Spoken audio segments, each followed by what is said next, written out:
भारत ने अपनी सीमा पर चीन का सारा बंदोबस्त कर दिया है, तो दूसरी तरफ चीन की हरकतों से तंग आकर 10 देशों के संगठन आसियान ने भी अब ड्रैगन के खिलाफ जंग का ऐलान कर दिया है। वियतनाम जैसे छोटे से देश ने चीन की अकड़ निकालते हुए आसियान की तरफ से अब तक का सबसे तीखा बयान जारी किया। इस स्टेटमेंट में साउथ चाइना सी में चीन की आक्रामक गतिविधियों को लेकर उसे कड़ी चेतावनी दी गई है। इन सभी देशों ने चीन को संयुक्त राष्ट्र की संधि की याद दिलाते हुए उसे अपनी हद में रहने की धमकी दी। आपको बता दें कि चीन वियतनाम, मलेशिया, फिलीपींस और ब्रुनेई जैसे देशों के इलाकों में जबरदस्ती घुसने की कोशिश करता रहा है और कर रहा है। साउथ चाइना सी में चीन कई टापुओं पर एयर स्ट्रिप्स बना चुका है। इसीलिए आसियान के सभी 10 देश एक साथ मिलकर चीन से टकराव के मूड में अब आ गए हैं। लेकिन ये तो सिर्फ एक सैंपल है। चीन को घेरने वाले अंतर्राष्ट्रीय प्लान में और भी कई बड़े बड़े खिलाड़ी हैं। वो कौन है, ये प्लान क्या है, इसकी पूरी डिटेल देखिए इस रिपोर्ट में।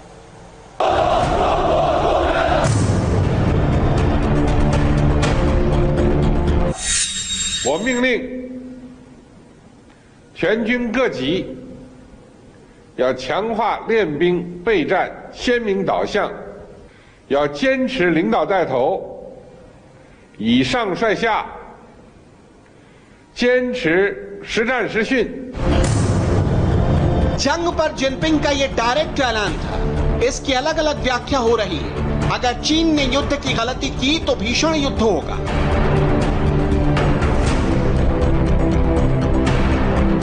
दुनिया के 10 से ज्यादा एक्सपर्ट विश्व युद्ध की भविष्यवाणी कर रहे हैं। ये सिर्फ हवाई बातें नहीं है। अलग अलग मोर्चे खुल चुके हैं। कौन सा देश क्या कर रहा है, कैसे कर रहा है, भारत के साथ मिलकर चीन को घेरने के लिए कौन सा प्लान बनाया गया है और उस प्लान को कैसे अंजाम दिया जाएगा, आज हम आपको इसकी पूरी एबीसीडी बताएंगे। सबसे पहले कुछ अंतर्राष्ट्रीय अखबारों और वेबसाइट्स की सुर्खियां देखिए, क्योंकि चीन के खिलाफ होने वाले विश्व युद्ध की पूरी पटकथा इन्हीं हेडलाइंस से होकर गुजरती है, जिसमें भारत लीड रोल में खड़ा है। द डिप्लोमैट ने लिखा है, चीन को सबक सिखाने के लिए भारत को विश्व में एक नया मोर्चा खोलना होगा। हिमालय की रक्षा करने के लिए भारत को अपनी ताकत के साथ साथ बॉर्डर की दूसरी तरफ खड़े दोस्तों का साथ जरूर मिलेगा। भारत के वो दोस्त और चीन के वो दुश्मन कौन हैं, ये थोड़ी देर में आपको बताएंगे। द यूरेशियन टाइम्स ने लिखा है, भारत के पास चीन को मुंहतोड़ जवाब देने के लिए सबसे खतरनाक हथियार मौजूद है। चीन को उस हथियार के बारे में पता भी है और उसे उस हथियार से डर भी लग रहा है। ये हथियार क्या है, आज इसका जवाब हमारे पास है।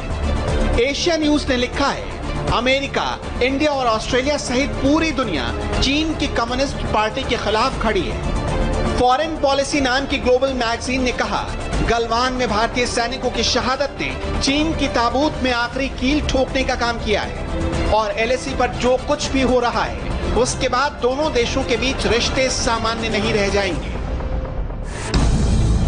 जो लोग अंतर्राष्ट्रीय कूटनीति का खेल समझते हैं, उन्हें इन अलग अलग अखबारों में छपी चीन विरोधी और भारत के पक्ष वाली हेडलाइंस देखकर एक बात पता चल गई होगी कि अब की बार अगर युद्ध हुआ तो ये आर या पार की लड़ाई होगी।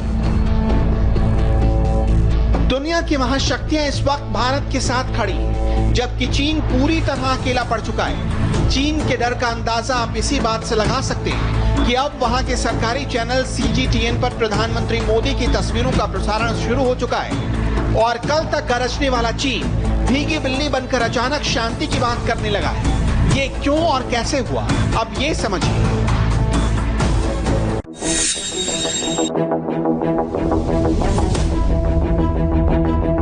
पिछले कुछ घंटों के भीतर चीन के खिलाफ कई बड़े देशों ने भारत के साथ मिलकर आपस में हाथ मिला लिया है। ये सारे देश एक टीम की तरह काम कर रहे हैं ताकि चीन को उसके सारे गुनाहों की सजा दी जाए। बदले की कार्रवाई के पहले प्लान के तहत चीन की अतिक्रमणवादी सोच के खिलाफ रणनीति तैयार की गई। लद्दाख में भारत और चीन के टकराव के बीच अमेरिका ने साफ शब्दों में कह दिया है कि चीन की आक्रामक नीतियों की वजह से न सिर्फ भारत बल्कि वियतनाम, फिलीपींस, इंडोनेशिया और मलेशिया जैसे देश खतरे में।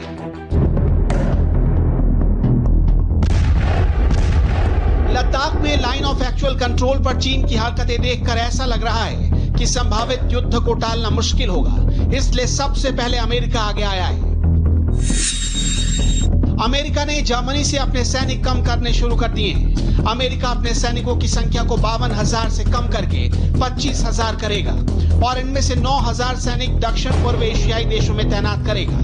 वो दुनिया भर में अपने सैनिकों की तैनाती की समीक्षा कर रहा है और उनकी तैनाती अब इस तरह हो रही है ताकि जरूरत पड़ने पर अमेरिकी सैनिक चीन की सेना का मुकाबला कर सके। जर्मनी सहित यूरोप के कई देशों में अमेरिका के सैन्य अड्डे मौजूद हैं और वहां पर बड़ी संख्या में अमेरिकी सैनिकों की तैनाती है। यूरोप में अमेरिकी सेना की तैनाती रूस के खतरे से निपटने के लिए, वो भी कई सालों से। लेकिन अब दुनिया का सबसे बड़ा खतरा चीन और वहां की कम्युनिस्ट पार्टी बन चुकी है। अमेरिका जानता है कि मौजूदा वक्त चुनौतीपूर्ण है, दोस्तों की मदद करने का है और इसके लिए यह बहुत जरूरी है कि सभी सैन्य संसाधन सही जगह पर मौजूद हों। इसका मतलब यह है कि अमेरिका उन रणनीतिक जगहों पर अपनी सैन्य ताकत बढ़ाएगा जहां से चीन को आसानी से घेरा जा सकता है। यह चीन के लिए बड़ा संदेश भी है कि अब उसकी हरकतों पर दुनिया चुप नहीं बैठेगी। चीन के बदले की कार्रवाई के प्लान बी के तहत हर उस ताकतवर देश को एकजुट किया जा रहा है जो किसी न किसी वजह से चीन से बदला लेना चाहते हैं। फिलहाल एक वजह कोरोना वायरस है और दूसरी वजह भारत और चीन के बीच जारी टेंशन। एक बात पहले ही स्पष्ट हो चुकी है कि अगर भारत और चीन के बीच युद्ध की स्थिति बनी तो अमेरिका खुलकर भारत का साथ देगा, लेकिन ये वो हालात होंगे जिसमें किसी तीसरी ताकत के आने से विश्व युद्ध का खतरा बन जाएगा और ऐसी स्थिति में एक तरफ चीन के साथ पाकिस्तान और उत्तर कोरिया जैसे देश होंगे तो भारत के साथ अमेरिका, जापान और ऑस्ट्रेलिया जैसे देश होंगे जो खुलकर चीन की आक्रामक नीतियों का विरोध कर रहे हैं। प्लान सी के तहत चीन को दक्षिण पूर्व एशिया में घेरने की रणनीति बनी है। वियतनाम, इंडोनेशिया, मलेशिया और फिलीपींस जैसे देश वो हैं जिनके साथ दक्षिण चीन सागर में चीन का विवाद रहा है और चीन इन देशों को आए दिन सैन्य ताकत दिखाकर धमकाता रहता है। चीन इस इलाके के साथ साथ पूर्वी चीन सागर के इलाके में भी पिछले कुछ समय से काफी अग्रेसिव है। ताइवान के खिलाफ तो चीन ने खुलेआम सैन्य हमले की धमकी दी और अपने लड़ाकू विमान भेज दिए जिन्हें ताइवान ने भगा दिया था। यानी ताइवान से भी चीन को उसी की भाषा में जवाब देने की पूरी तैयारी है।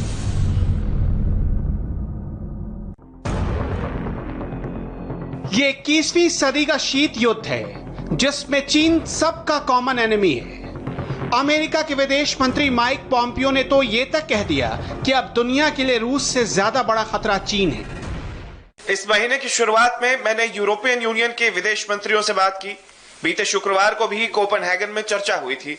इन दोनों जगहों पर चीन की कम्युनिस्ट पार्टी के बारे में चर्चा हुई। हमने पीएलए के भड़काऊ रवैये के बारे में बात की। वो लगातार दक्षिण चीन सागर में तनाव पैदा कर रहे हैं, भारत के साथ हिंसक सीमा विवाद चल रहा है, छिपा-छिपाकर न्यूक्लियर प्रोग्राम चला रहे हैं और अपने शांति प्रिय पड़ोसी देशों के लिए बहुत बड़ा खतरा बन गए हैं। Secretary of state Mike Pompeo ने कह दिया है कि अमेरिकी पीपुल्स लिबरेशन आर्मी का सामना करने के लिए पूरी तैयारी कर चुका है। ये भारत के लिहाज से एक बड़ी बात है, ये जानते हुए कि चीन और उसके बीच बॉर्डर विवाद है।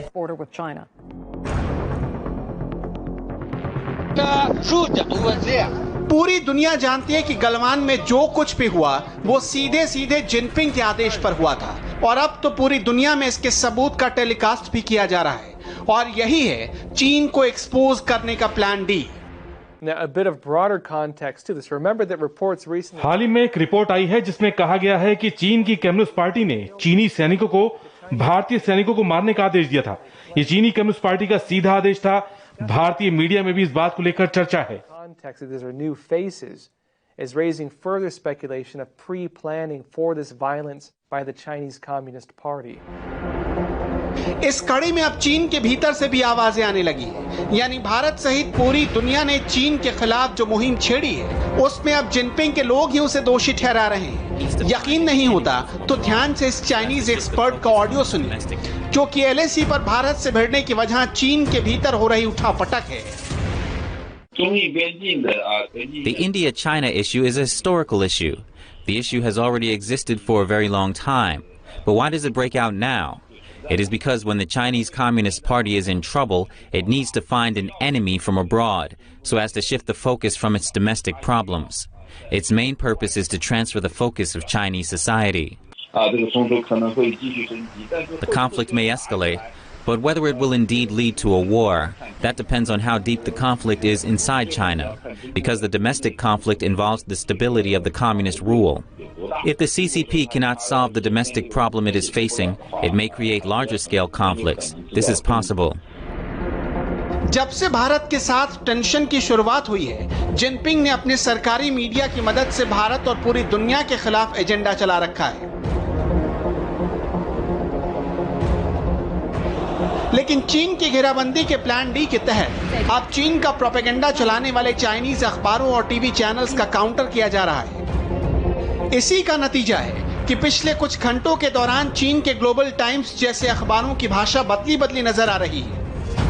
कल तक बम और गोलों की बात करने वाला ग्लोबल टाइम्स अचानक ये लिख रहा है कि भारत को अमेरिका के पास जाने की जरूरत नहीं है। ग्लोबल टाइम्स इकोनॉमी और बॉलीवुड की फिल्मों की बात करने लगा है और संबंध बनाए रखने वाले लेख भी छाप रहा है। ये सब कुछ भारत और उसके दोस्तों के दबाव का ही नतीजा है।